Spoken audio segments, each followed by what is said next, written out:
Let's learn the steps on how to switch your TikTok account from a private to a public one.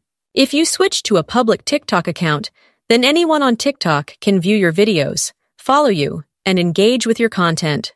Your profile is visible to everyone, and your videos can appear in searches and on the For You page, potentially reaching a wider audience. Let's open the TikTok app on our phone and then go over to your TikTok profile by tapping here. Once you're on your profile, simply tap on the 3 horizontal lines at the top right corner of the screen, and then navigate to the Settings and Privacy section.